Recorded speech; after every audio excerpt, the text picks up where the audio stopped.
Hola a todas, todos. Soy Albert Masó. Bienvenidos a esta conferencia del ciclo Voces de la Naturaleza. Como sabéis, es una iniciativa de la editorial Carbrame, que ya lleva unos años con una labor muy interesante desde el punto de vista científico y naturalista, ya que ha traducido obras que no se conocían aquí en nuestro idioma, como por ejemplo El Científico, dedicada a Wilson, Eduardo Wilson. Esta otra que hizo sobre la historia de las mariposas, o una que acaba de salir ahora sobre la revolución genética en que estamos hoy en día. Y como esto hay más de 20 o 25 títulos que encontraréis en la web de Carbrame, dirigida por el naturalista José Ramón de Camps Galobar, y esta ya es la séptima conferencia que hacemos. En los comunicados que enviamos siempre ponemos los enlaces a las conferencias anteriores por los que no las hayáis podido oír. Muy bien, pues hoy, como sabéis, tenemos el tema sobre el Pantanal, el reino del jaguar de Brasil. Para hablar sobre este tema tenemos, creo yo, al mejor especialista sobre este lugar. Es el doctor José María Fernández Díaz Formentí. Chema para los amigos. Él es médico especialista en estomatología, pero no vamos a hablar de eso, porque hoy lo notorio para la conferencia de ahora es que es un naturalista muy completo. Y baste decir que ha escrito 8 libros sobre la naturaleza de Asturias, de donde es él. Además, desde joven se interesó por la Amazonía y las culturas del antiguo Perú y el mundo andino, por lo que ha viajado a América del Sur más de 40 veces en los últimos 45 años para estudiar in situ sus enclaves naturales, así como los lugares arqueológicos en los que se desarrolló la cultura y la historia andina. Ha explorado e investigado la selva amazónica y la cordillera de los Andes desde los años 80 del milenio pasado, recorriendo en varias decenas de viajes los parques naturales y reservas. Asimismo, ha desarrollado varios estudios de campo y publicaciones sobre este territorio, reuniendo además un importante archivo de miles de imágenes de gran calidad, como podréis comprobar a continuación, de la naturaleza, del paisaje, de la arqueología, antropología y del patrimonio cultural de este subcontinente. También ha colaborado con el Servicio de Publicaciones de la UNESCO, elaborando diversos artículos, reportajes y documentación fotográfica. De igual manera, contribuyó en numerosos libros, revistas, artículos y publicaciones, tanto con textos, artículos, como con fotografías. Finalmente, ha impartido incontables conferencias, clases y seminarios, por lo que tiene experiencia en esto, como podréis comprobar con la oratoria que ahora os brindará, y ha realizado una exposición itinerante que se titula De los Andes al Amazonas, artesanías y curiosidades de América del Sur. El principal objetivo de todas estas actividades que realiza es divulgar y dar a conocer los valores naturales y culturales de América del Sur. Finalmente, es guía de safaris fotográficos a la zona y en concreto este año hará uno precisamente al Pantanal, el mes de agosto. Él os podrá informar a los que estéis interesados en un mail que os proporcionará al final. Y sin más, doy la palabra al doctor Formentí, Chema, para que nos instruyas sobre este lugar único en el mundo. Muy bien, pues muchas gracias por tus elogiosas palabras, Albert, y muchas gracias también a todos los asistentes a esta conferencia en línea, tanto a los que lo están viendo en directo como a la gente que lo verá posteriormente en diferido. Voy a preparar la proyección. Entonces, lo primero, a ver.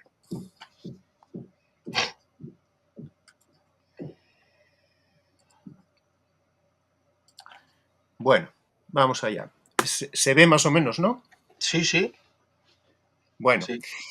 Pues vamos a hablar entonces, como decías, Albert, sobre el Pantanal que ocupa sobre todo la región del Mato Grosso en Brasil y también un sector de Bolivia, del oriente de Bolivia y una estrecha franja de Paraguay.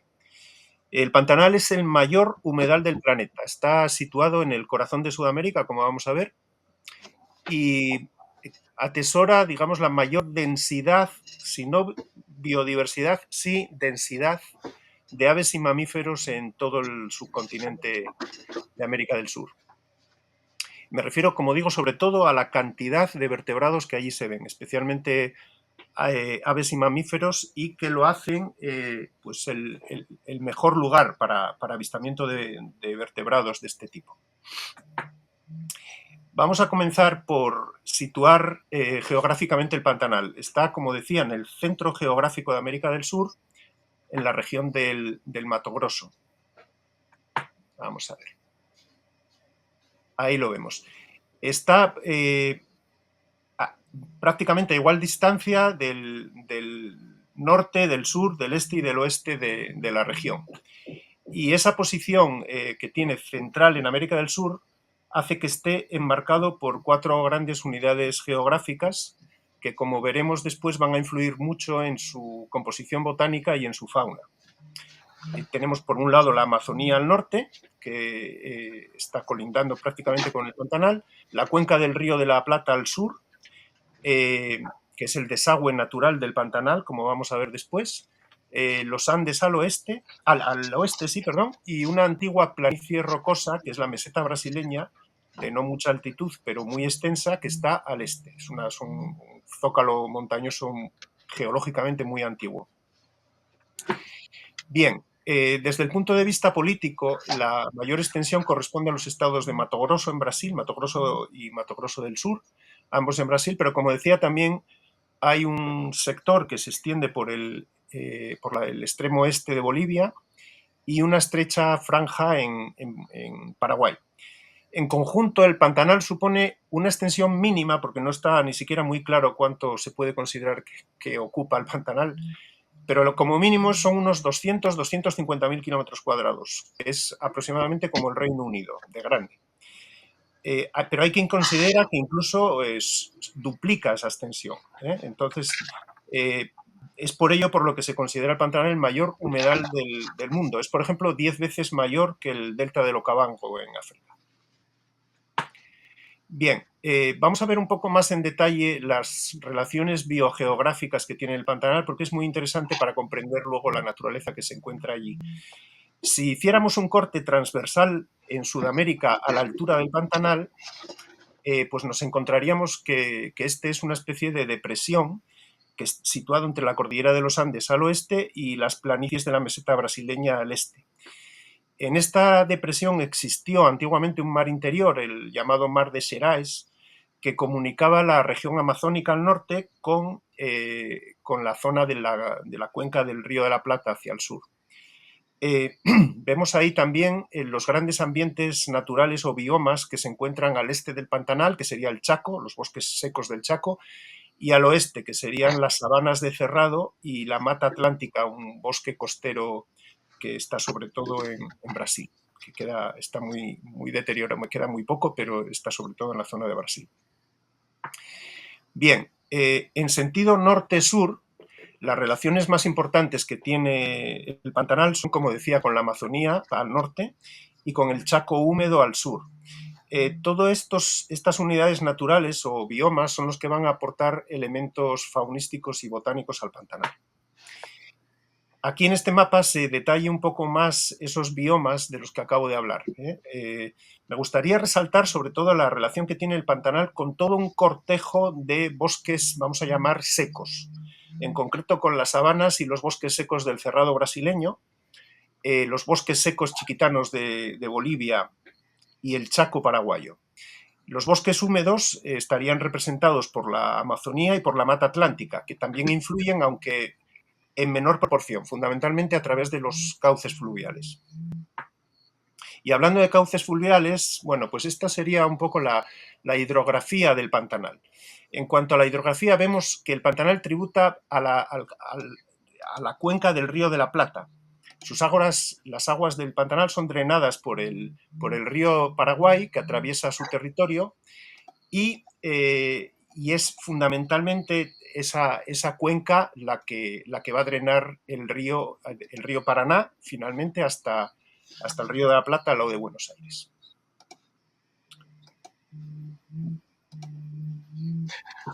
La mayor parte de las aguas... Sí. Sí, una cosa, Chema. Sí. Es muy interesante lo del conjunto de biomas que rodean el Pantanal, pero la duda que me queda es si hay alguna conexión directa con la cuenca amazónica y si es que están unidas ambas cuencas, o cómo nos puedes aclarar esto. Sí. Bueno, eso es un viejo mito de los exploradores decimonónicos, ¿no? Que buscaban conexiones entre grandes cuencas fluviales. Fue muy famosa, por ejemplo, la comunicación entre el Orinoco y el Amazonas, que finalmente divulgó al mundo Humboldt a finales del siglo XIX, del siglo XVIII, perdón, por el río Casiquiare, que comunicaba, un brazo de río que comunicaba la cuenca del Orinoco con el Amazonas. Y aquí también se deliberó mucho si se comunicaban las dos cuencas, la del río Paraguay y la del río Amazonas. Y efectivamente al norte del Pantanal hay una sierra, la Sierra de Santa Bárbara, una sierra pequeña, no muy elevada, que tiene muchas zonas encharcadas de aguas someras, donde cualquier obstáculo allí puede hacer que una molécula de agua vaya hacia un río o hacia otro. Por tanto, sí existe una conexión hídrica, vamos a decir, muy pantanosa, pero sí existe. Es decir, teóricamente una nutria amazónica podría empezar su recorrido en el Orinoco, en la cuenca, en la desembocadura del Orinoco, y podría ir nadando hasta Buenos Aires, hasta la Ruta de la Plata, porque hasta el Río de la Plata, porque en realidad esa conexión sí que existe, aunque también es cierto que animales que podrían haber pasado de una cuenca a otra, como los delfines rosados del Amazonas, no lo hicieron. Es decir, en el Pantanal no hay delfines de río como sí hay en la cuenca amazónica. Pero sí, efectivamente hay una conexión a través de las aguas que facilita también la progresión de algunas especies vegetales que necesitan humedad para pasar de un lugar a otro. Bueno, vamos a seguir, si os parece. A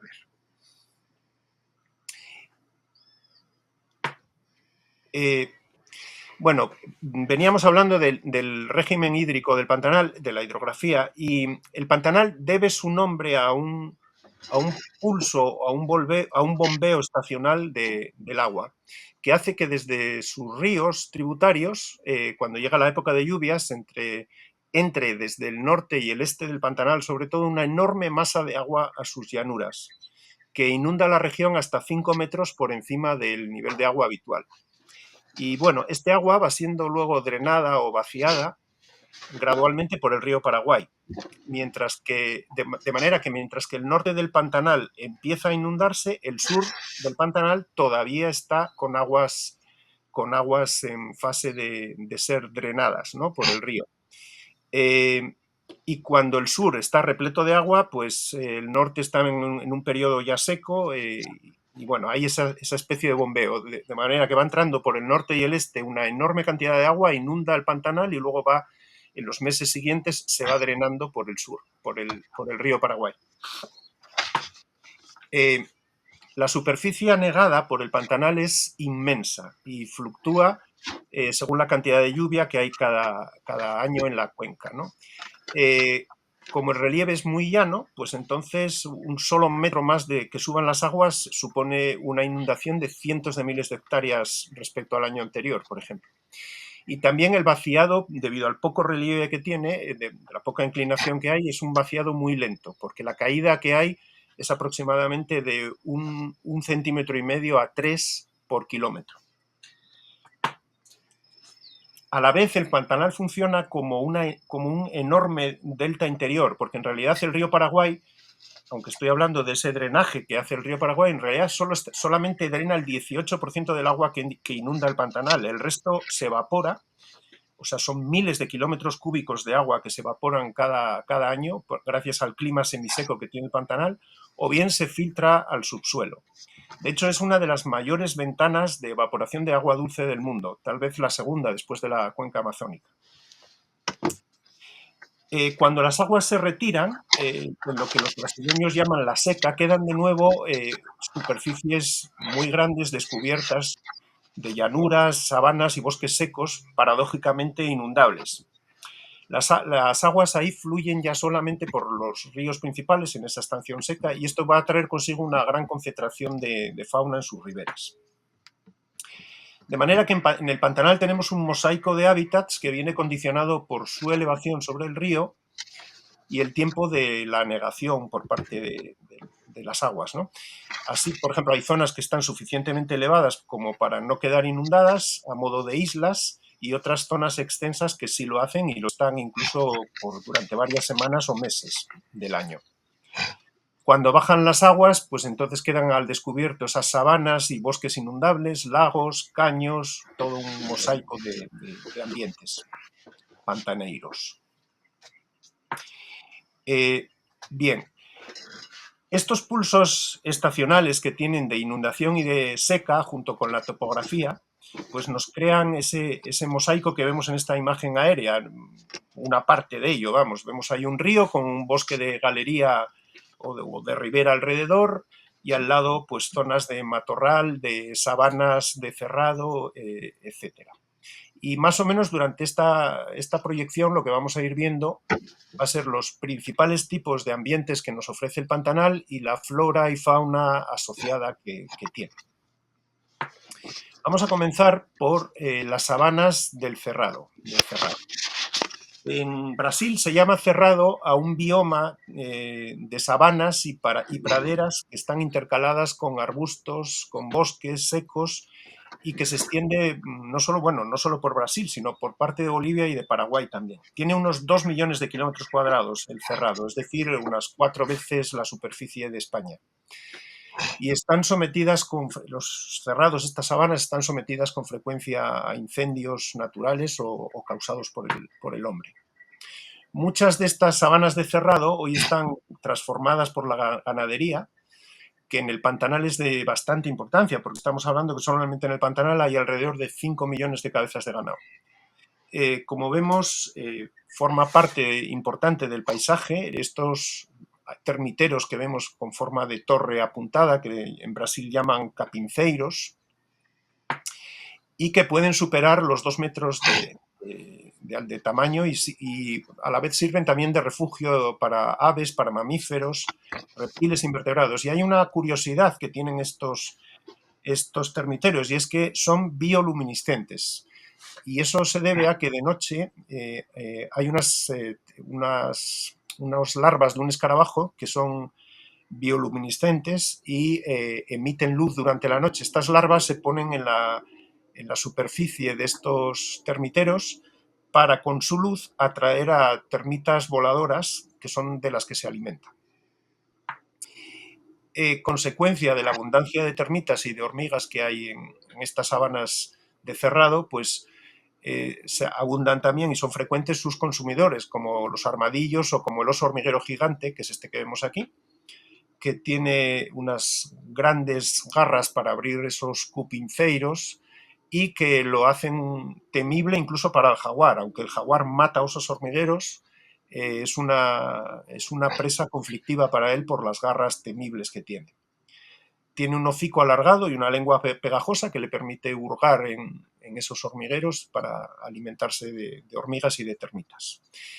Bien, esta es la entrada a la famosa carretera transpantaneira. Es una carretera afirmada, así como veis, de unos 147 kilómetros de largo, que atraviesa un amplio sector del Pantanal rodeado de sabanas de estas que estamos hablando y matorral de cerrado.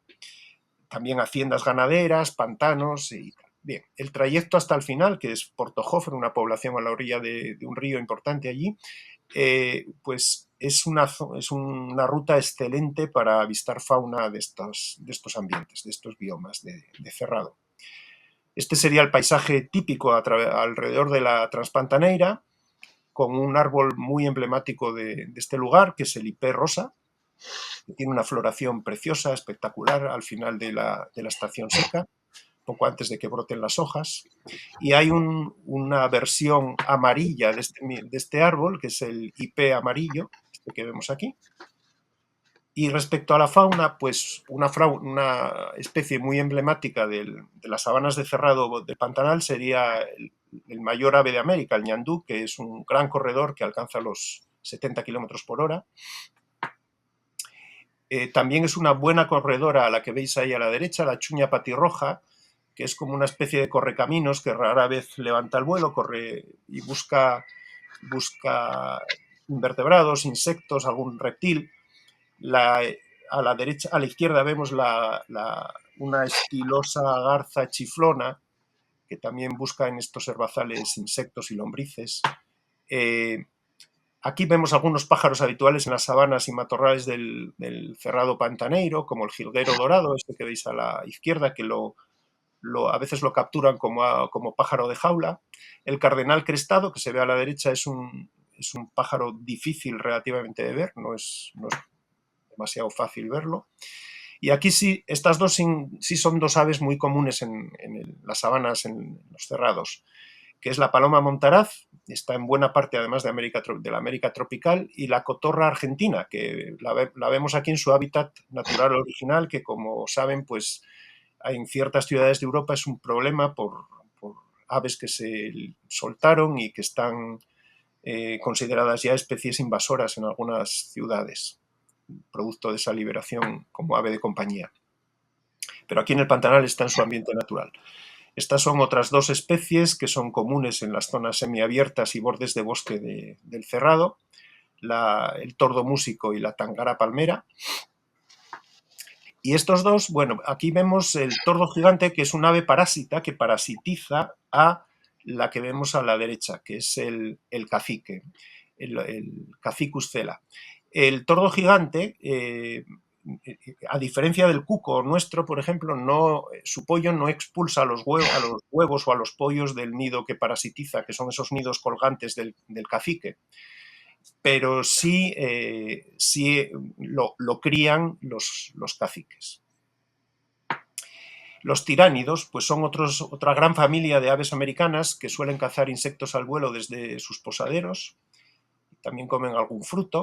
Y un ave muy, muy típica del cerrado es esta que vemos aquí, que es el hornero, que se llama así por estos nidos tan curiosos que hace de barro y que tienen como un vestíbulo dividido de la cámara de incubación por un tabique.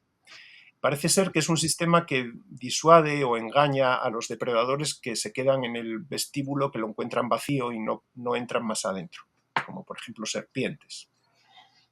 El nido, que aquí vemos un hornero construyéndolo en la izquierda, el nido suele pesar alrededor de 5 kilos y al término de su uso pueden a veces usarlo otras especies de aves, como algunas de las que pusimos antes. Este es el zorro cangrejero. El zorro cangrejero prefiere terreno, aunque ocupa muchos tipos de ambiente, le gustan más los terrenos más bien abiertos, como sabanas y el cerrado del Pantanal, y sin embargo pues tiende más bien a evitar las selvas húmedas. Es un zorro oportunista y omnívoro que come un poco de todo, como gran parte de los zorros del planeta. Y aquí tenemos la primera de las fotos que voy a ir poniendo de jaguares, que es el rey sin duda del Pantanal. Aparece además en todos sus ecosistemas. Aparece en el cerrado, en las sabanas, en los bosques de galería, en los bosques inundables y en todo tipo de ambientes del Pantanal. No solo en el Pantanal, en realidad el jaguar ocupa toda la América tropical prácticamente, sobre todo en lo que son los medios boscosos. Pero en el Pantanal es donde alcanza quizás las densidades más notables, dentro de un contexto general de amenaza que vive su población en toda América.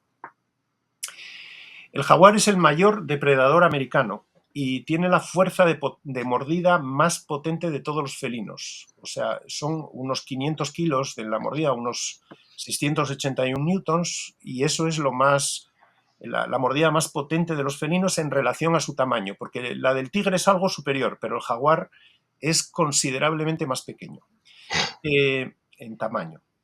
Y esta potente mordida tiene una importancia y una singularidad para él, y es que, a diferencia de otros felinos, como el león, el tigre o el leopardo, este no mata por asfixia, no mata mordiendo la garganta de la presa, lo que va directo al cuello, a la nuca, y rompe las vértebras cervicales y su conexión con el cráneo. Y esto le permite morder incluso cráneos de pécaris, de caimanes, de caparazones de tortuga y cosas así. Bien, además de las sabanas propiamente dichas, arbustivas, el cerrado tiene unos parches de bosques secos, que algunos de ellos son inundables y que son preferidos por algunas especies animales con más gustos forestales, vamos a decir. Estos bosques, las plantas de estos bosques son capaces de resistir meses de calor y sequía con otros meses de más o menos anegación. Es una paradoja, ¿no?, de un bosque seco que a la vez es inundable durante unos meses del año. Lo intrincado que tiene el interior de estos bosques, que son enmarañados y muy difíciles a veces de penetrar, es lo que motivó ese nombre en portugués de cerrado. Aquí podemos ver desde una torre de observación una de esas llanuras inundables con esos parques de bosque y sabanas inundables en el entorno. Una de las plantas, bueno, emblemáticas Una pregunta, Chema. de ahí es esta palmera, la palma caranday, es una típica palmera que está adaptada a esa alternancia entre inundaciones y periodos secos. Chema, Y en otras zonas pues hay bosques secos plenamente ya inundables que pasan varios meses al año bajo esa inundación. Este sería un poco el aspecto que tiene esos bosques. A veces pueden no tener tanta maraña en el sotobosque precisamente por eso, porque no son tantas las plantas que pueden soportar 3 meses bajo el agua constantemente. Chema, Y ¿me oyes? inundables pues se encuentran incluso plantas que vemos en la Amazonía, como por ejemplo los ficus estranguladores o matapalos, que son muy comunes, como digo, en la selva amazónica, y que aquí pues, lo que hacen es que nacen en las copas de los árboles y luego van estrangulando a su árbol hospedador, van cerrando raíces y en torno al tronco, de manera que llegan a estrangularlo y a matarlo para quedarse con su parcela de luz en el bosque y de paso aprovechar los nutrientes que deja el tronco una vez que se descompone. Bien, en los bosques estos del Pantanal, los bosques secos del Pantanal, pues vive el guacamayo más grande del mundo, que es esta preciosidad, se llama el guacamayo jacinto, llega a superar el metro de longitud, es un guacamayo realmente muy grande y tiene un pico muy fuerte que le permite alimentarse de las nueces de ciertas palmeras del lugar. Como otros guacamayos, una vez se emparejan, los guacamayos jacintos lo hacen ya de por vida. Y lamentablemente es una especie que está en peligro de extinción en muchos lugares ya, porque hoy apenas quedan unos 3.000 ejemplares en toda Sudamérica y están en 3 núcleos. Unos están al este del Amazonas, otros están en los sectores del bosque cerrado en la meseta de Brasil y en el Pantanal, que es donde queda afortunadamente la mejor población todavía. Casi siempre crían en ese árbol en el que está esa pareja, que son el árbol del mandubí. Suelen ser muy selectivos para criar ahí. Los principales depredadores que tiene el guacamayo jacinto en sus huevos son los tucanes. Este es el tucán toco, una especie que también está en estos bosques pantaneiros. Y sin embargo hay una paradoja con el tucán, y es que a la vez de ser un depredador de los huevos de guacamayo, a la vez es un dispersor de las semillas del mandubí, del árbol en el que crían. O sea que paradójicamente la supervivencia de los guacamayos depende también de sus depredadores. Este es otro tipo de tucán, el arasarí, que se alimenta, el arasarí caripardo, este se alimenta también de frutos, de huevos de aves, de artrópodos.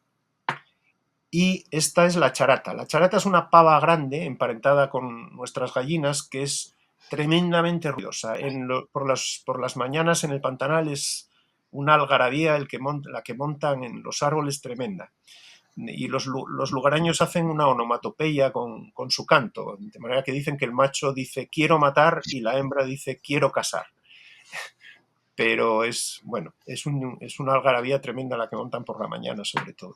Chema, ¿me oyes? Otro, el pavón muitú, es otra galliforme de buen tamaño que tiene un dimorfismo sexual muy acusado, como se ve en la foto. Esta, sin embargo, emite un canto sumamente grave y lúgubre. Es muy impresionante escucharlo, sobre todo en el silencio del amanecer. Suele estar en bosques secos, no lejos de zonas de bosque de galería o de zonas húmedas. Y aquí vemos un primer plano de sus cabezas, el macho a la izquierda y la hembra a la derecha, ambos con ese penacho rizado en la cabeza. Como en el resto de América, pues en el Pantanal también encontramos los hiperactivos colibríes.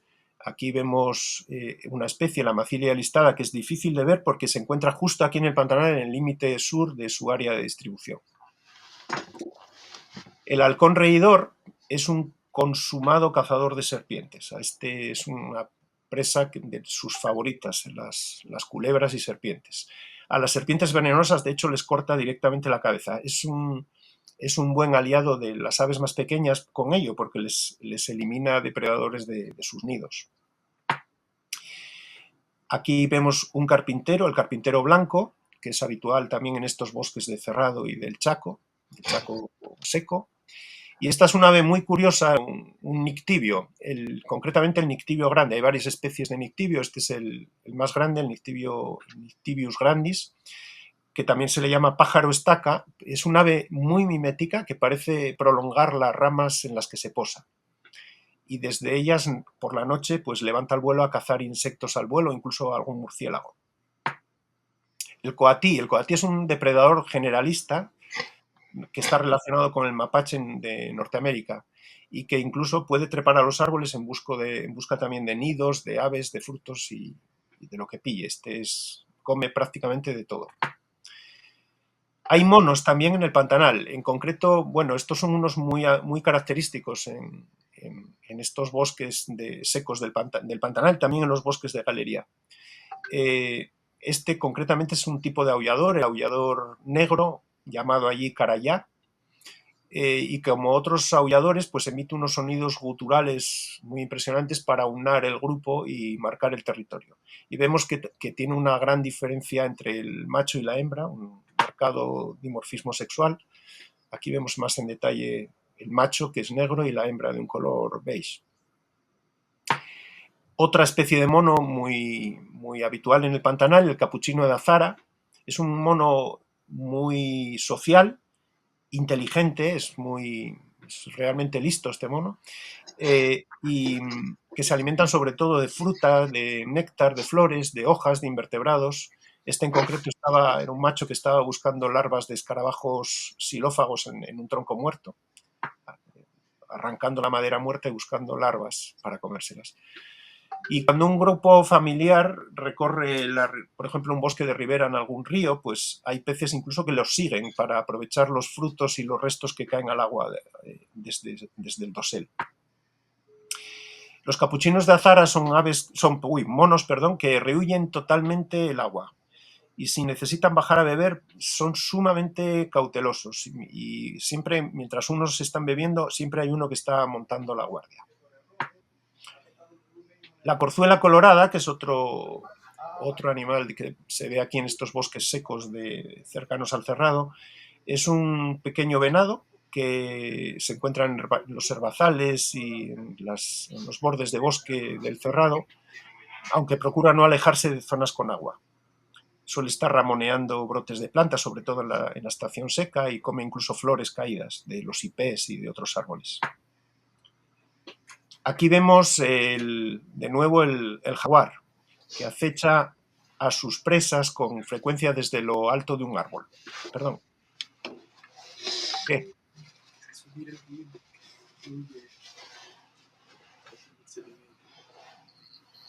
¿Se oye mejor ahora? ¿Se oye?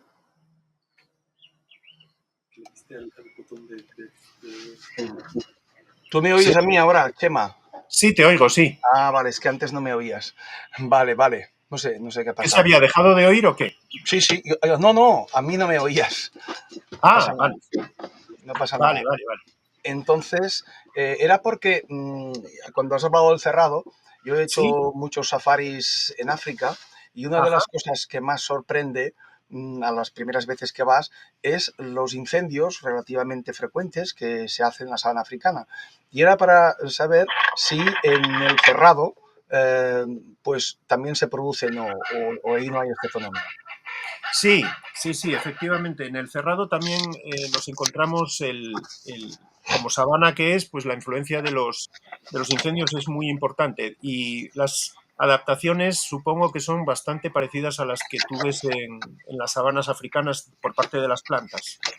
Hay dos tipos de incendios. Hay el incendio natural, que estadísticamente se estima que ocurre cada 3 años y que son incendios generalmente no muy, que las llamas no alcanzan mucha altura sobre el suelo, porque queman vegetación previamente quemada ya en años anteriores y, y que, bueno, puede lesionar aproximadamente un 12% de las plantas leñosas. Y luego están los incendios naturales, perdón, los incendios creados por el hombre, que estos a veces alcanzan portes más grandes porque invaden también zonas de matorral alto o de bosques de cerrado. Y las adaptaciones de las plantas pues son las típicas de los ambientes de sabana, es decir, aguantar bajo la tierra en forma de rizomas para luego rebrotar, cortezas gruesas en los árboles y arbustos para resistir el calor, acumular agua. Incluso hay cosas curiosas, hay plantas que dependen, como en el caso de la sabana africana, supongo, pues de la inundación para brotar sus semillas o incluso para florecer. Hay, por ejemplo, una orquídea que es capaz o sea, que necesita un incendio previo para florecer, de manera que sus semillas poco después pues aprovechan todavía las cenizas de esa quema reciente. Sí, sí, supongo que pasa lo mismo que con otras sabanas. Muy bien, Y bueno, muchas volviendo al gracias. jaguar, ¿ahora sí se me está escuchando bien? Sí, sí, sí, tú me oyes bien a mí también. Sí, sí, Vale, perfectamente. perfecto. Bueno, en los bosques secos de estos de los que estábamos hablando, pues encontramos nuevamente al jaguar, que acecha a sus presas con frecuencia desde lo alto de un árbol. Eh, Aquí vemos a un ejemplar sobre una rama de un árbol.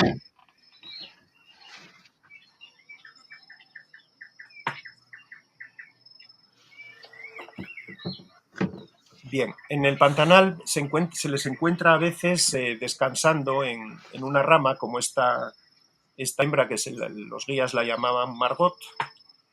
Este es un detalle de los ojos de un jaguar, que tienen un color amarillento. Y aquí un detalle de las manchas de la piel, que remedan un tanto a sus propias huellas. Al caer la noche es el mejor momento en el Pantanal para encontrar invertebrados y anfibios. Aquí vemos, por ejemplo, esta tarántula que estaba mojada porque la encontró un amigo mío mientras se duchaba en la ducha por la noche. Por eso está un poco mojada en la foto. Y esa otra rana que vemos, precisamente se la llama rana de los baños, por su afición de entrar a estos lugares en busca de humedad. Aquí hay ranas trepadoras también, que son bastante frecuentes, como en el caso de la Amazonía y de otros bosques húmedos. Y hablando de lugares húmedos, pues vamos a hablar ahora de otro ambiente pantaneiro, que es el correspondiente a lagos, pantanos y zonas encharcadas. En la estación seca, las zonas deprimidas de terreno llano quedan transformadas en lagunas permanentes, que quedan a la espera, digamos, de ser rellenadas en la siguiente cheia o inundación estacional. La planta que domina claramente aquí en la superficie de estas zonas empantanadas es esta que vemos en la foto, que es el jacinto de agua, que cubre extensiones grandes de las zonas empantanadas y crea incluso islas flotantes o camalotes que, al ser arrastradas por el río Paraguay, pues llegan hasta Argentina. De hecho, han llegado hasta cerca de Buenos Aires caimanes flotando en estos camalotes de agua. Incluso se dice que llegaron jaguares a Argentina flotando en estos camalotes. Estos lugares, estos pantanares, estas zonas empantanadas son puntos de congregación importantes para garzas, garcetas, cigüeñas y otras aves acuáticas, como vemos aquí estos grupos al amanecer. Vamos a ver algunas de ellas. Por ejemplo, esta es la garza cuca, que es el equivalente sudamericano a nuestra garza real y que es tan esquiva casi como ella. Aquí la vemos a la derecha adoptando una postura curiosa que disponen para combatir el calor. La garceta blanca, que también es una especie bastante ubicua en el resto del mundo, sus distintas subespecies, pues aquí la vemos, es también muy abundante en el Pantanal, en estas zonas húmedas. La espátula rosada, que adopta este color por los pigmentos carotenoides de los invertebrados que consume. Encontramos también el cigüeñón que vemos aquí, que es un pariente de nuestras cigüeñas, ampliamente distribuido por Sudamérica, y que captura peces metiendo el pico abierto en el agua y oscilándolo a los lados hasta que detecta una presa y la captura. Pero dentro de estas grandes cigüeñas, la más característica del Pantanal, sin duda, una de sus especies bandera, vamos a decir, es el javirú, o tuyuyú, como lo llaman allí, que remeda un poco al marabú africano. Es un ave imponente, muy grande, llega a medir 1,40 m de altura, con una envergadura alar de unos 3 metros, es el segundo en América después del cóndor. Y construye el nido en árboles altos. Entre los palos incluso pueden criar cotorras y otros pájaros. No suele estar muy lejos de ríos o de lagunas, que es donde va a cazar la mayor parte de sus presas, fundamentalmente peces, moluscos y algunos anfibios. También algún reptil, pequeños mamíferos. La bandurria mora que vemos aquí es un ibis grande que en los humedales hunde su pico hasta en busca de caracoles manzana, que es su presa favorita. Y aquí vemos a un pariente, el ibis verde, que prospecta zonas de lodo o de aguas poco profundas. El chajá, que vemos aquí en estas imágenes, está emparentado, sin embargo, con nuestros cisnes y gansos, aunque no se le parezca físicamente mucho. Pero donde sí se les parece algo mucho más es en el grito potente que emiten, que sí es similar de alguna forma a los cisnes y a los gansos. La jacana común es un ave muy presente por Sudamérica, también en la Amazonía, y está siempre muy vinculada a las riberas e incluso a esos camalotes flotantes de jacintos acuáticos. Y tiene unos dedos, como vemos en la imagen, enormes, que les facilita caminar por estos medios. De hecho, en algunos lugares se le llama pájaro Jesucristo porque parece casi que camina sobre las aguas. Aquí la vemos a la derecha, y a la izquierda un ave que a mí en particular me encanta, que es la cotara chiricote. Es una preciosidad el colorido de plumaje que tiene, y que es un pariente próximo a nuestro rascón, que tan frecuente de ver en las marismas. Y tiene hábitos muy similares a él, siempre también en ambientes palustres. Bien, y en el Pantanal hay una gran cantidad de caimanes, concretamente de esta especie, de caimán yacaré. En las zonas pantanosas pueden incluso verse así agrupados, soleándose colectivamente. Es un caimán de tamaño mediano, habitualmente en torno a 1,5 m, aunque puede haber en ejemplares añosos, pueden alcanzar los 3 metros. Se dice que incluso algo más. El caimán yacaré tiene el dorso fuertemente acorazado, como vemos ahí, y el vientre, sin embargo, no tiene apenas osteodermos o placas óseas, y eso lo hace más vulnerable en esa zona para el ataque de sus depredadores, como el jaguar. aunque normalmente el jaguar donde le va a morder es a la nuca, como decía antes. La base de su alimentación de los yacarés son los peces, los moluscos y crustáceos. Es una fuente abundante de comida en el pantanal y que explica su alta población. No es peligroso para el ser humano, rara vez incluso ataca a mamíferos medianos, como puede ser la capibara. Es muy raro que un caimán ataque a una capibara, como no sea que está herida, enferma o tal. La capibara es el mayor roedor del planeta, es del tamaño de un cerdo más o menos. Son muy acuáticas y suelen verse en esos camalotes de jacinto alimentándose. Otro animal que frecuenta las zonas pantanosas es el tapir, que es un excelente nadador y buceador, y le gusta además pasar tiempo en el agua durante el día para descansar y refrescarse y pasar las horas más calurosas. Si hay un venado, un animal también muy emblemático de las zonas empantanadas, es precisamente el ciervo de los pantanos, que es este que vemos aquí, que tiene unas patas largas, oscuras, y las pezuñas tienen una especie de membrana que incluso que le ayudan a nadar en ambientes acuáticos. Es donde tiende a refugiarse ante un peligro.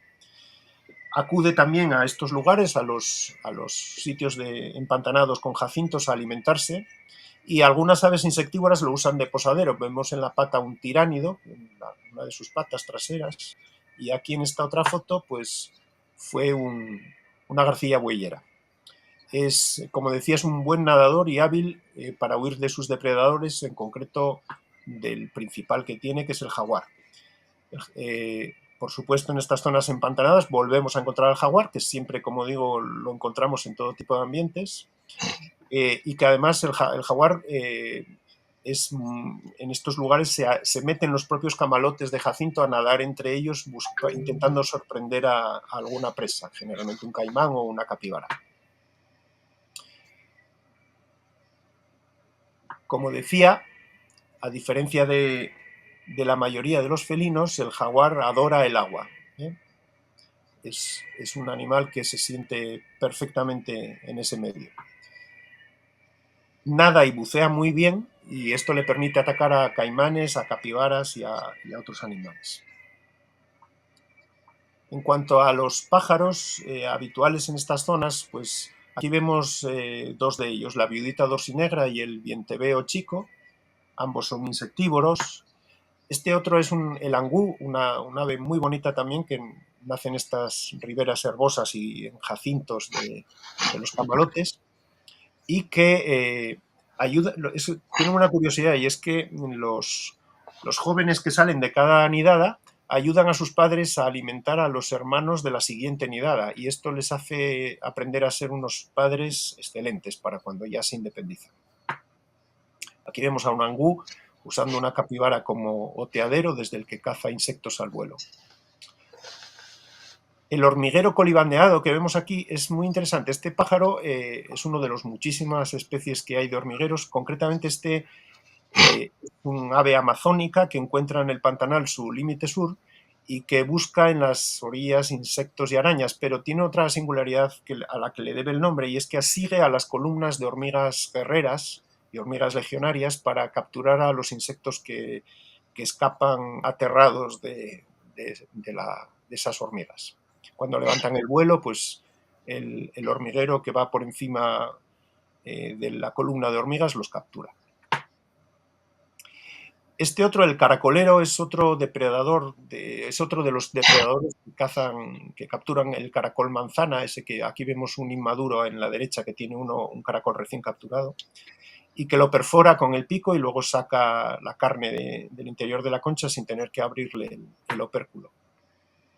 La cardenilla piquigualda que vemos aquí es un ave semillívora, esta come semillas, y cría en las zonas pantanosas y en las orillas de lagos y ríos. Esta otra también es un ave bastante ribereña, la tangara picoplata, que es de ese color tan bonito que se ve ahí. Es un poco más omnívora que la anterior. Y en estos medios pantanosos, pues los depredadores no son solo alados o de pelo, porque Aquí vemos este chinche, aunque no se ve en la foto el tamaño, pues mide ni más ni menos que 12 centímetros de largo. Es un pedazo de bicho tremendo. Y este vive semisumergido en los camalotes y entre los jacintos de agua para atrapar todo lo que se le ponga a tiro, es decir, incluido crías de patos, tortugas, ranas, pequeñas serpientes, peces, prácticamente todo lo que se le ponga a tiro de un tamaño adecuado para él. Una vez que captura la presa, le inyecta un jugo de enzimas digestivas, como hacen las arañas, y se alimenta de su interior. Y si es un vertebrado, a veces puede tardar horas en morir desde que lo captura el chinche acuático. Incluso creo que sus picaduras al ser humano pueden ser bastante molestas. Y bueno, por último, el resto de la presentación que estoy haciendo voy a dedicarla a tal vez el que es el ambiente más interesante para el naturalista o para el observador, el turista general o el cazador fotográfico en el Pantanal, que son los ríos y caños de este lugar. Como decía, cuando termina la vaciante de las aguas y llega la época seca, que es de julio a septiembre, la fauna salvaje se agolpa y se concentra en torno a los cursos estables de agua. Y esto los hace un sitio óptimo para ver fauna. Está concentrada en estos ambientes ribereños con vegetación.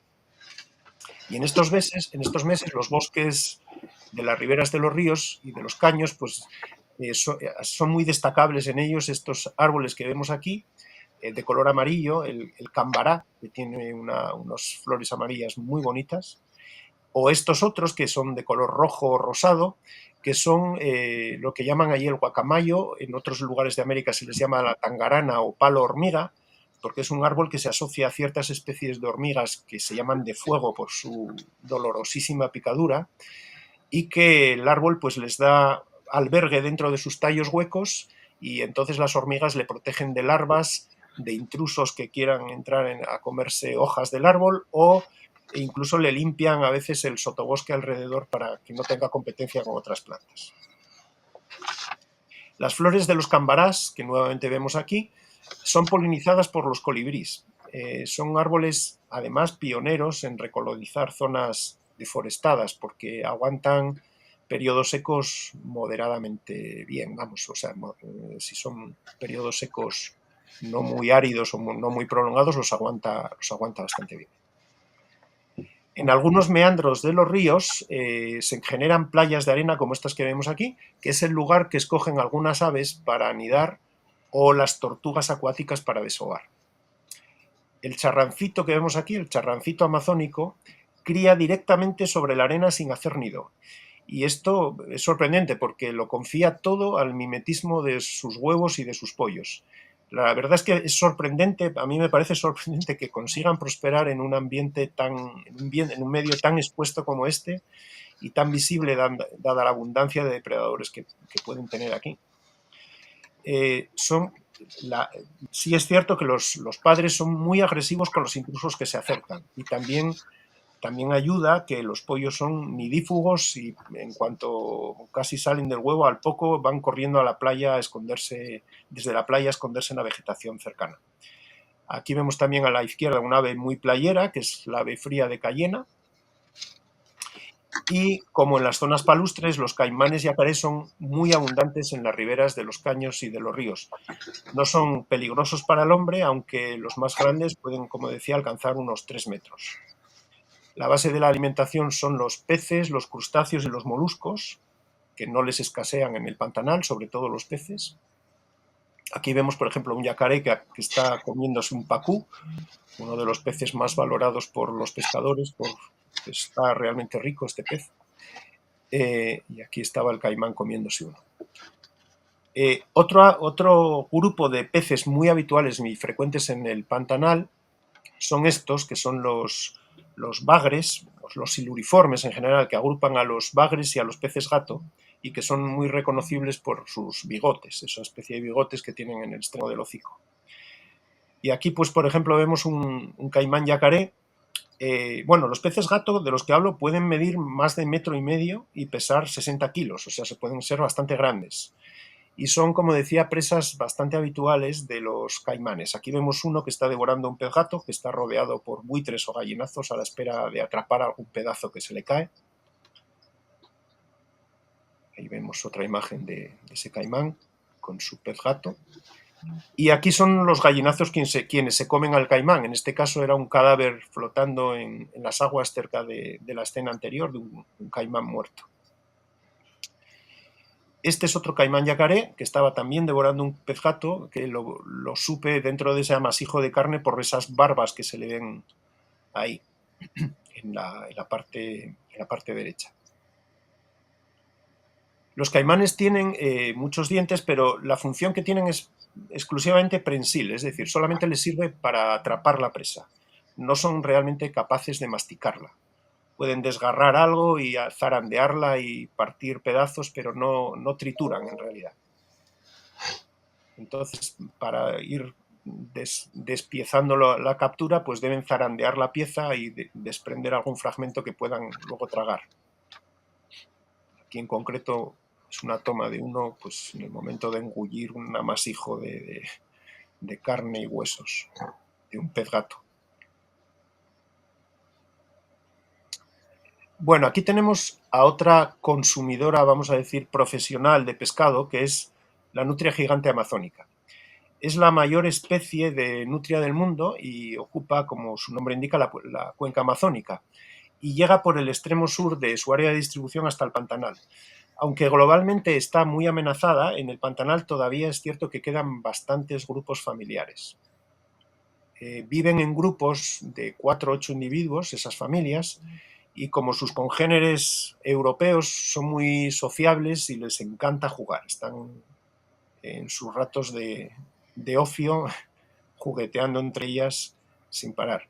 Pero también es cierto que si encuentran a otro grupo familiar, ese encuentro puede ser realmente agresivo y pelean hasta que expulsan al intruso. Pero no era el caso de estas fotos, donde eran dos miembros de la misma familia jugueteando. Otro animal pantaneiro impresionante es este.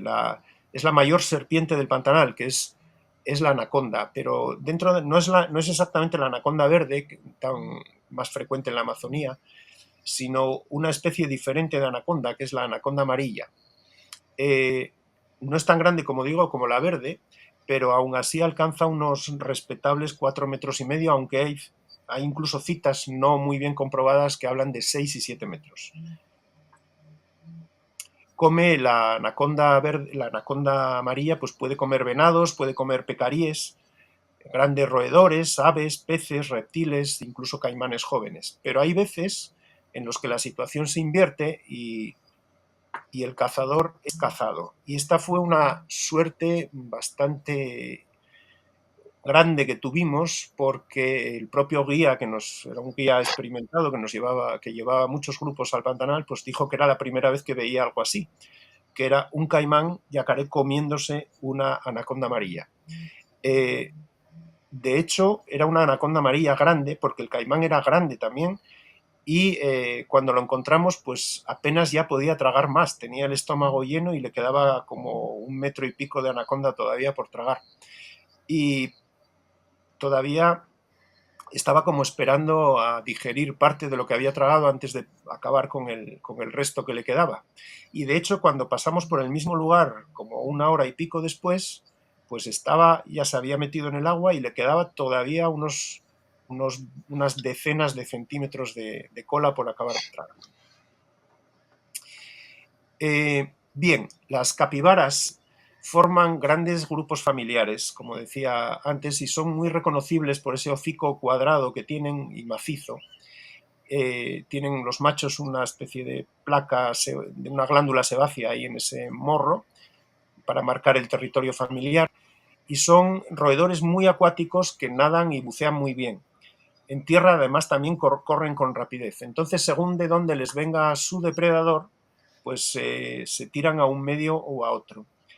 Lo cierto es que las orillas de los ríos les dan cierta tranquilidad, porque si aparece un peligro por tierra, huyen rápidamente, se tiran al agua rápidamente, y si es por el río, menos frecuente, pues corren tierra adentro.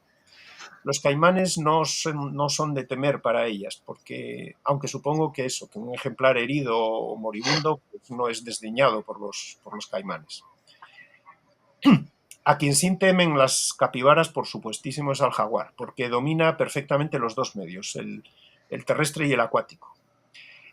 Yo no, lamentablemente, en mis viajes al Pantanal todavía no tuve la oportunidad de ver una caza efectiva. Sí vi una caza que pondré al final, pero fallida, de un jaguar a un caimán, pero les animo a los oyentes a que busquen vídeos en internet de caza de jaguares a caimanes y capibaras en el Pantanal, porque son escenas absolutamente impresionantes. Como decía, en el Pantanal no es difícil ver jaguares patrullando las orillas de los ríos y de los caños. Están buscando siempre, sobre todo, capibaras y caimanes. Y cuando detectan una presa, pues se detienen, parecen estudiar el ataque antes de dar el salto final. Sí. Oye, Chema, Dime, Alberto. lo del jaguar, ¿crees que está afectado en su comportamiento por la presencia de los grupos de turistas que lo visitan por ahí? ¿Se muestran esquivos o algo? No, realmente es una cosa bastante sorprendente eso. Y es que a pesar de que cuando se avista un jaguar, los guías se llaman por radio entre sí para que sus respectivos grupos acuden rápida con los botes a verlos, al mismo sitio donde se acaba de ver uno. Sin embargo, el jaguar no parece alterar absolutamente nada su conducta. Es decir, si estaba en modo caza, sigue en modo caza. Le da igual que haya un bote delante o 15 botes delante. Él es como que se abstrae por completo de la presencia de seres humanos delante de él en esos botes. Quizá porque ya están acostumbrados a que no le matan desde los botes ni le estorban, y entonces sigue con su actividad habitual. Si está descansando en una rama de árbol, pues puedes estar a 4 metros de él en el bote, que va a seguir durmiendo en el árbol o lo que sea, y no va a alterarse. Eso es Es- bastante curioso, sí, que no parecen afectarse mayormente por la presencia de turistas ni de seres humanos. en esto es parecido a la fauna africana también. ¿Y qué Así. nivel de conflictividad hay entre los jaguares y la ganadería del Bueno, Pantanal? la ¿Atacan? hay, efectivamente, porque estamos hablando que el Pantanal es una zona muy ganadera. Por tanto, eh, estamos hablando de muchos ataques. Se estima aproximadamente que entre un 1 y 2% de las de la población de las vacas o de cabezas de ganado pueden ser atacadas por el jaguar. Eh, y esto, bueno, sobre todo en el pasado, pues traía bastantes conflictos entre ganaderos y jaguares, y se cazaban mucho.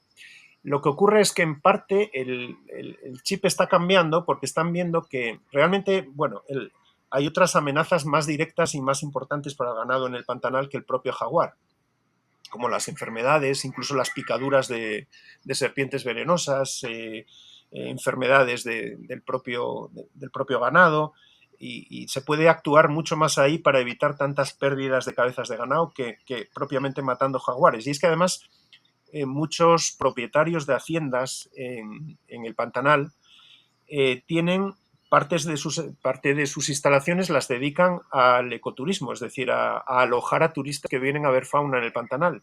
Y ahora se están dando cuenta, o ya se llevan dando cuenta en el Pantanal, que el jaguar es una fuente tremenda de recursos económicos para la población pantaneira, porque ya no solo por los turistas directos que vienen a verlos, sino porque el propietario que tiene ganado allí, pues vende carne a los restaurantes y a los tours que van, etcétera. Entonces, bueno, pues aunque se pierda un 1% de cada cabaña ganadera, pues les compensa. Y en ese sentido está cambiando bastante el, el, el, la Muy bien. aceptación por parte de los ganaderos al jaguar. Sí.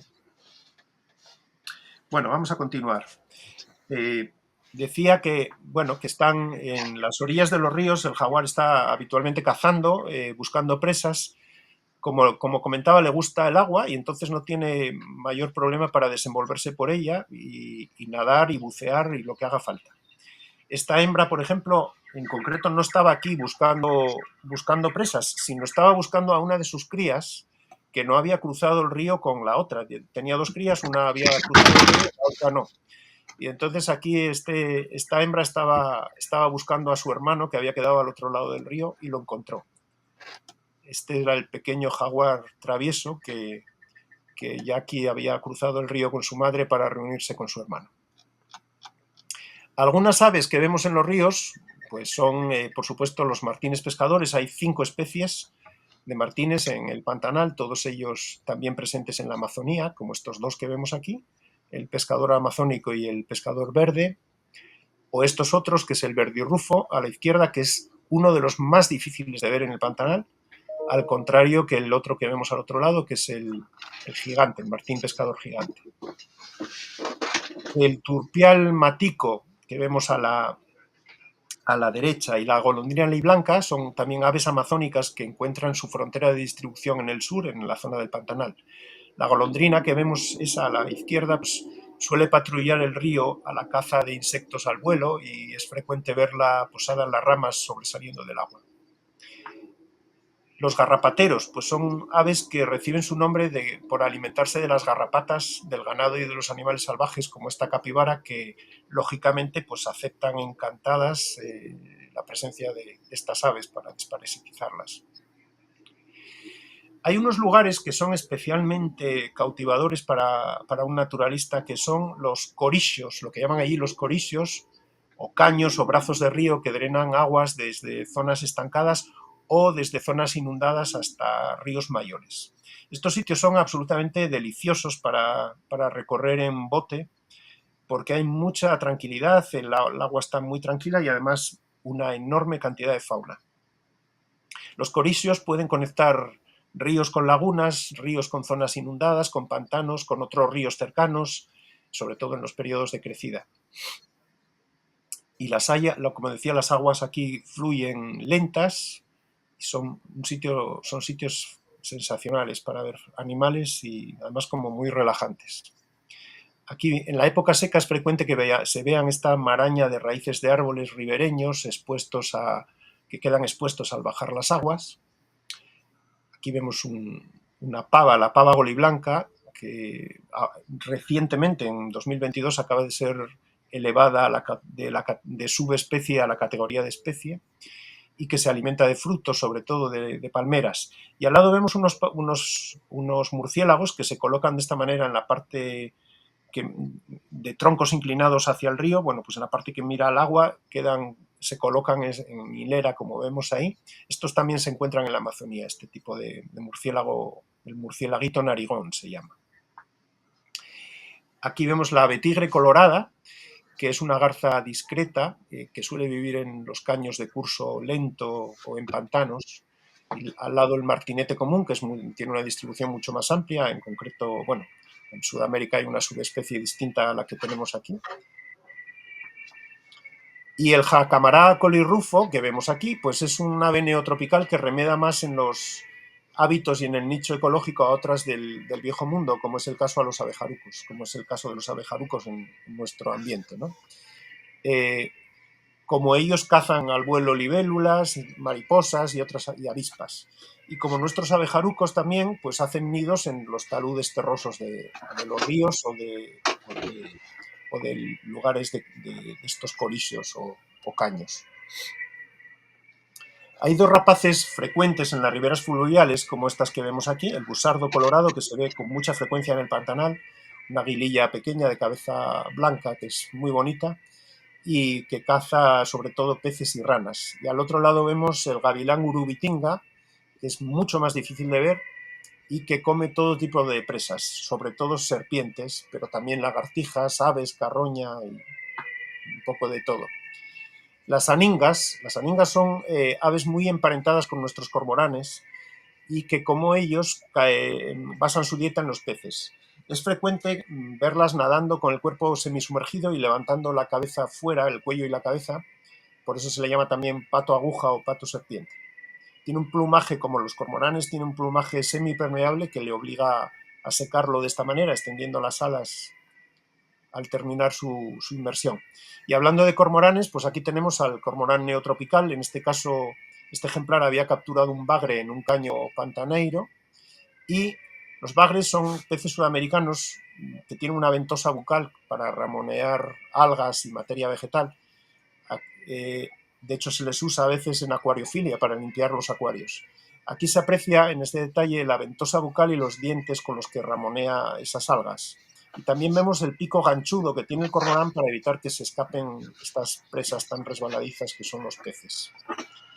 Pero en el caso del cormorán, bueno, aquí la bagre pues tiene unas aletas largas y espinosas en parte que le complican algo la ingesta del pez. Entonces, este cormorán estaba constantemente cambiándolo de postura a ver si encontraba la forma de tragárselo, lanzándolo al aire repetidas veces, de una manera y de otra, hasta que por fin, de vez en cuando también lo ensartaba con el pico,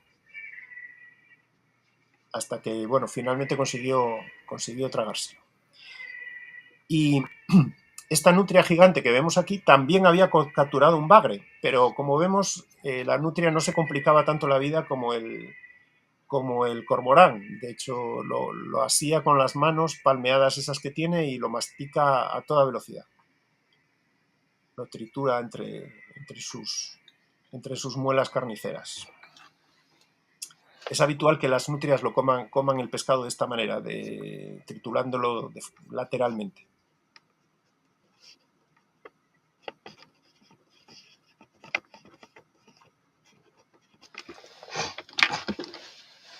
Y por último, bueno, pues para terminar esta presentación vamos a hablar por último, las últimas fotos que voy a poner ya son del jaguar, en estos ambientes de ríos y caños de los que estamos hablando, que son tal vez los mejores lugares, como decía, para ver al jaguar.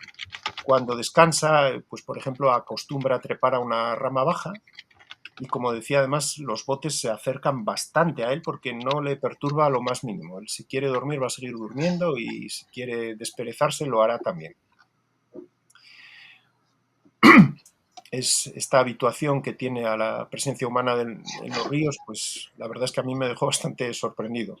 De hecho, hay veces que tenía que cambiar de objetivo porque literalmente no me entraba el jaguar en el encuadre. Tenía que ir a un objetivo más corto porque si no lo cortaba. Esta es una hembra que los crías llamaban Benita en uno de esos caños, en el caño San Pedriño. Y aquí vemos, perdón, aquí vemos otra hembra diferente, que esta hembra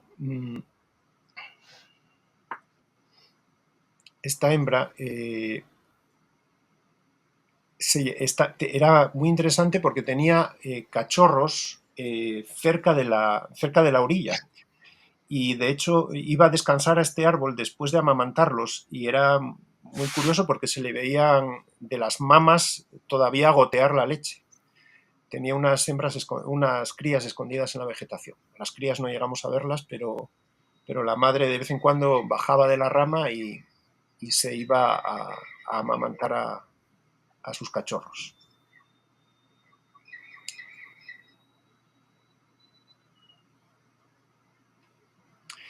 Bueno, y por último, esta hembra, que concluye ya esta presentación, es Borboleta. Esta hembra la vimos hace unos 13 años en la primera visita que hice al Pantanal, y fue la única vez que tuve la suerte de ver una escena de caza, lamentablemente para ella y para mí, una caza fallida. Esta hembra estaba acechando a un jaguar desde la vegetación de la orilla, acechando a un caimán desde la vegetación, y de pronto salió de un salto impresionante, o sea, a la playa, y en décimas de segundo entró en el agua, desapareció bajo el agua junto con el caimán con un chapoteo tremendo, y al cabo de unos 8 o 10 segundos asomó y, bueno, con esa expresión casi triste, diría, de haber fallado el ataque,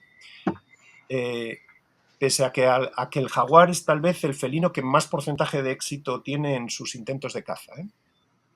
Pero aquí en esta ocasión falló.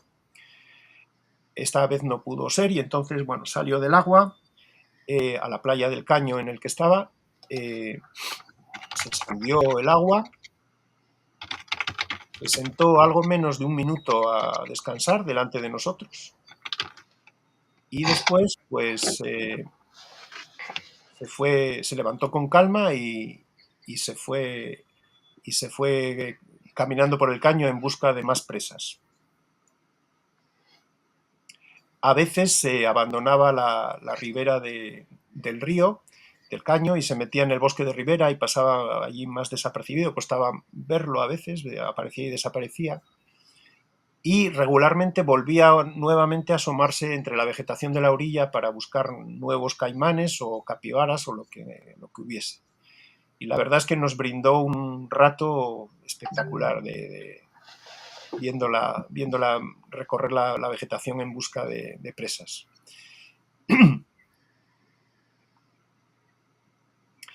En mi último viaje al Pantanal, la verdad es que me di cuenta de que la población de jaguares parece haber aumentado y, sin embargo, se redujo algo la de capibaras y tal vez la de caimanes. Me dio la impresión la última vez que estuve que no vi tanta capibara y caimán como la hace 12 años o así. Pero aún así sirva como dato que en mi último viaje al Pantanal tuvimos en algo menos de 3 días de río, de recorriendo el río, tuvimos unos 13 avistamientos de jaguar, que es bastante, la verdad. Y aunque hasta hoy, como decía, no pude todavía ver imágenes de un jaguar con una presa, pues les animo a los oyentes y a los espectadores que estén viendo esto a que busquen en internet escenas de este tipo porque son impresionantes. Concluyo así este viaje naturalístico por el Pantanal, una región que, como les comenté, si bien no tiene a lo mejor la infinita biodiversidad de la cercana Amazonía, acoge a los animales más notables de la Amazonía, junto con los del Chaco y el Cerrado, y hace tal vez el mejor lugar en toda Sudamérica para ver un gran número de mamíferos y de aves.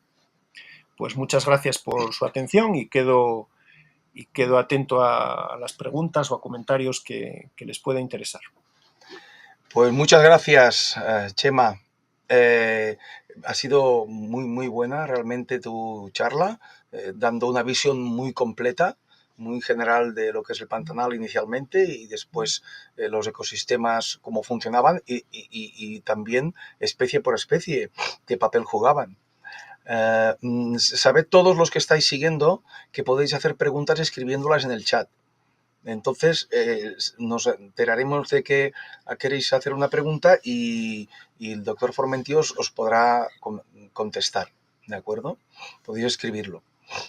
Mientras, yo podía hacer una pregunta a ver qué opinas, que claro, con todo lo que nos has explicado de las distintas especies, el papel que juegan cada una en su ecosistema, me ha parecido que podría haber muchos paralelismos con la sabana africana. Entonces, porque yo nunca he estado en el Pantanal, así que todo me ha venido muy... Yo tampoco en la sabana africana, pero bueno. Te falta. Sí. A mí me falta este. Pues entonces, yo, por ejemplo, el marabú africano podría ser muy parecido al jabirú de allí.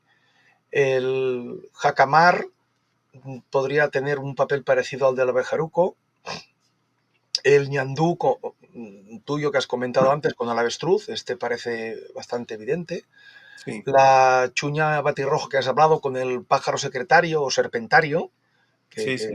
que más que volar lo que hace normalmente es caminar y pillando serpientes y todo. Uh-huh. En fin, el cerdo hormiguero quizás también con el oso hormiguero gigante que has hablado, que es efectivamente, sí, sí, sí. muy... Y no, bueno, yo no sé si incluso el leopardo con el jaguar, esto a lo mejor es ya muy demasiado arriesgado hacer una comparativa, pero no sé, ¿tú qué opinas sobre estos paralelismos de papel Sí, ecológico de cada...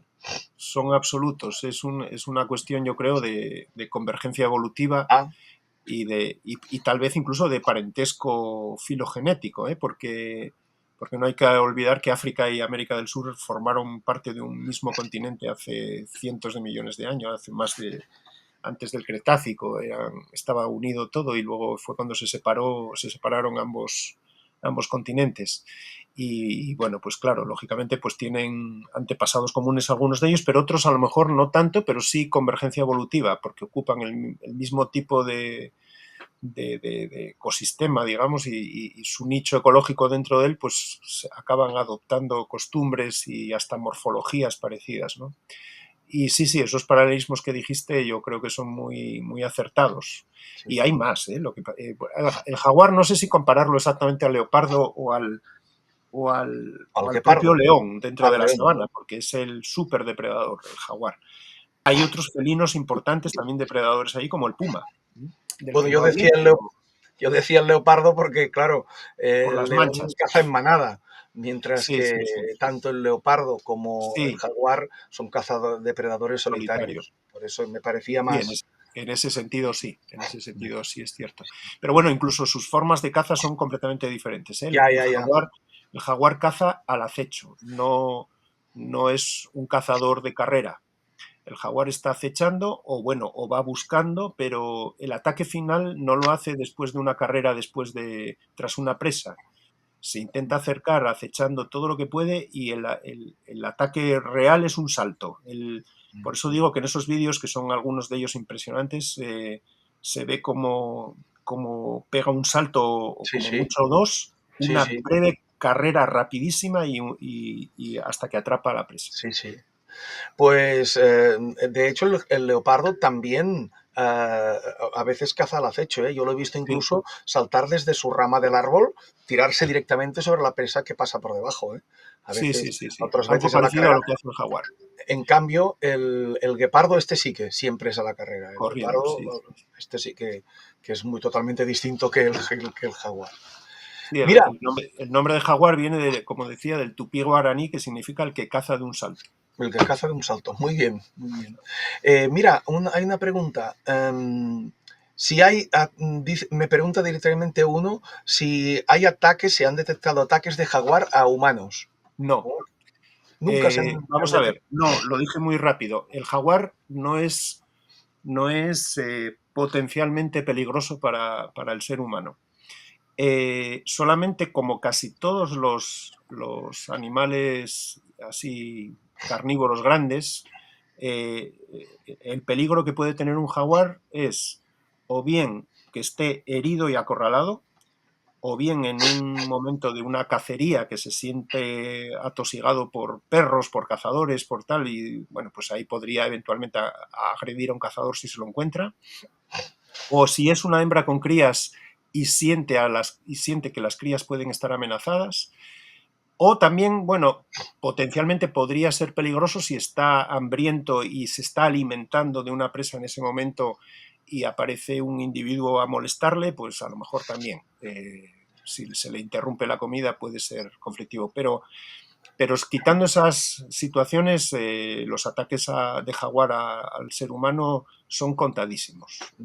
Yo había oído alguna hacienda que habían dicho, pero claro, son cosas que no están comprobadas. No sé, yo me habían llegado, pero no, no. Lo que comentas, Yo, las acertado. referencias que tengo y que, bueno, en textos que hablan del mundo del jaguar y de la especie y tal, dicen que esas son las situaciones realmente que puede ser un problema, ¿eh? O sea, un animal herido o acorralado, o que están cazándolo, o que está o con una hembra con crías, o que está alimentándose y se le molesta. Pero un jaguar, quitando esta situación extraña que tiene el Pantanal, que probablemente habría que ver qué ocurre Claro, evidentemente cuando visitas el Pantanal está terminantemente prohibido bajarte de los botes. No puedes bajarte de los botes a caminar por allí porque Ya, ya. probablemente ese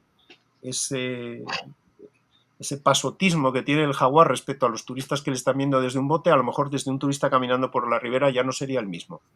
Claro. Mira, Pero hay sí, otra dime. pregunta que dicen que si es muy difícil ver otros felinos en el Pantanal. Sí, No sé, sí, difícil. es más difícil ver otros felinos en el Pantanal que el propio jaguar. Ujú. Hay otros felinos, por supuesto, en el Pantanal. Hay gatos más pequeños, hay margáis o Eso, tigrillos así de este tamaño, hay ocelote, hay puma, pumas. pero son más difíciles de ver. Yo, en concreto, puse una cámara trampa cerca de la hacienda donde dormía y ahí sí en la cámara trampa pude ver al día siguiente un ocelote, Ah, muy bien. pero, pero durante el día o durante la noche no los vi. Quizás es porque la mayoría de observaciones se hacen desde lanchas y estas otras especies de felinos creo que no son tan acuáticas como el jaguar, ¿verdad? Exactamente, sí. Vale. Eso influye mucho y también que el resto de los felinos son mucho más nocturnos que el jaguar. El jaguar Ah, es, eh, le da igual, caza tanto de día como de noche. Alterna periodos de descanso, de sueño y de claro. cacería, pero es de hábito, o sea, de actividad más diurna que otros felinos también. Yo además nunca he visto, bueno, no he tenido referencias de que pumas o celotes y tal ataquen o a caimanes o ataquen presas en el río. O sea, es muy poco. No, Son no, terrestres, ¿verdad? Son, claro, claro, pero el jaguar juega con esa baza y es que le encanta el agua. claro. Él en el agua es feliz y además bucea y captura debajo del agua hasta peces incluso. O sea que, quiero decir, no tiene ningún problema él en el agua. Y cuando pilla un caimán no lo suelta, vamos, para nada. Sí, Hasta que eso se lo es, saque, se lo saca. ya os digo que hay escenas espectaculares en YouTube y en otras cadenas de caza de jaguares, de caimanes. Y vamos, es que además lo hace con una precisión casi sin... No necesita ni combatir mucho, va directo a la nuca, lo atrapa a la nuca, el caimán queda con la boca abierta y paralizado. Ya no hay más combate. Las capibaras a veces le dan un poco más de guerra en cuanto a la agilidad que tienen, ¿no? Pero también son unas escenas impresionantes las que se ven ahí. Muy bien. Y mira, otra pregunta. Ojalá en algún viaje próximo pueda tener suerte y ver alguno. A ver, De hecho, me decían los guías que no es demasiado infrecuente ver escenas de caza, ¿eh? ya. Yo, de hecho, bueno, como os comentaba, pues tuve la suerte de ver una escena fallida, pero fue la primera vez que vi un jaguar, además. Qué suerte. Sí, sí. Mira, preguntan si en el Pantanal hay furtivismo. Y si lo hay, si se controla de alguna forma. Oficialmente, pues, vamos a ver, no lo sé. La verdad es que no pregunté si había furtivismo, pero sospecho que lo habrá. Sospecho que lo habrá porque es una zona muy, muy extensa. Hay haciendas ganaderas, hay, hay lo que se llama allí carne de monte que se puede cazar para comer y supongo que sí. Y sobre todo me preocupa muchísimo, muchísimo el tema de los jaguares respecto a lo que está ocurriendo con el mercado de colmillos para suministrar a la medicina tradicional china. Ya. Este es un problema muy serio que concretamente yo pude ver este problema en vivo y en directo en Bolivia, donde hay obras públicas muy importantes que se emprendieron en algunas regiones de Bolivia de selva y donde los trabajadores que venían chinos, pues pagaban a la gente local para que les consiguieran colmillos de jaguar, porque en China cuestan un dineral, o sea, cuestan una barbaridad de dinero porque como los tigres ya son tan sumamente escasos, pues los están sustituyendo por otros grandes felinos como el caso del jaguar. Madre Y mía. en ciertas regiones de Bolivia prácticamente desapareció la población de jaguar por el furtivismo de, de, de jaguares para conseguir sus colmillos. De hecho, capturaron a algún traficante, algún trabajador de esas empresas en el aeropuerto con no sé si 60 colmillos de jaguar, llevaba una cosa así, una barbaridad. Bueno, entonces seguro que Eh, hay. y sospecho y tengo miedo que probablemente en el Pantanal esté empezando a pasar algo parecido también, sí. Claro.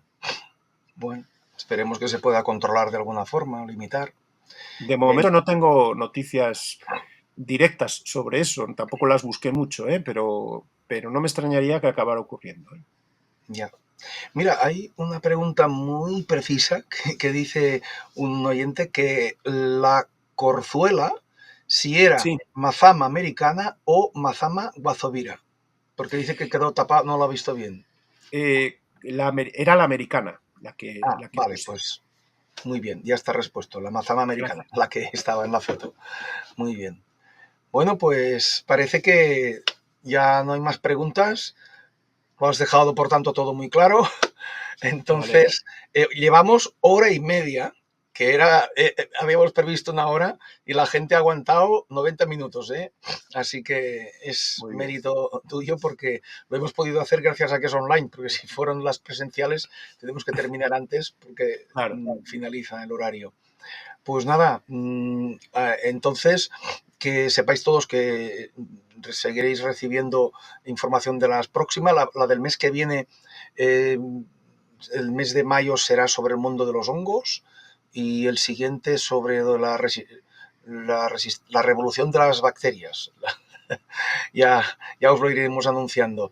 Y aparte de eso, todos los que queráis ver los libros que van traduciendo y todo el stock que ya hay ahora disponible, podéis consultar la web de Carbrame, ¿eh? Luego aparecerá. Y para preguntarte algo a ti, tienes una web, ¿no? Puedes ponerla Sí, y también un mail, por si quieren preguntarte o sobre tus viajes, los sí, safaris por que haces, supuesto. Sí, lo sí. que sea. Tengo una web, un blog y, por supuesto, un correo electrónico. Debo decir que la web la tengo bastante descuidada, pero bueno, de todas maneras salen ahí mi contacto de correo electrónico y todo, que la web es formentinatura.com. Vale, Formentí Natura, todo Formentinatura, todo seguido, junto, formentinatura.com. todos.com. Ahí está también un contacto. Y para Eso es. Bueno, escribirte es lo mismo que la página web, es decir, es info@formentinatura.com. Ah, o sea, este es el mail. El mail es Formentinatura.com. Y la info@formentinatura.com. web es formentinatura.com. Correcto. Muy bien. Bueno, pues nada, te agradecemos muchísimo todo el esfuerzo que has hecho de montaje con animaciones y todo, que ha sido muy, muy didáctico. Y Me alegro. esperamos poderte encontrar en una próxima conferencia que hagamos, ¿eh? Te lo Pues, propondremos pues descaradamente porque ha sido muy bien. muchas gracias a todos los asistentes, a ti, Albert, por la presentación y sobre todo también a la editorial Carvame por la invitación a participar en y dar a conocer el Pantanal y sus riquezas. Perfecto. Pues un abrazo a todos y hasta la próxima, el mes que viene. Hasta la próxima, gracias.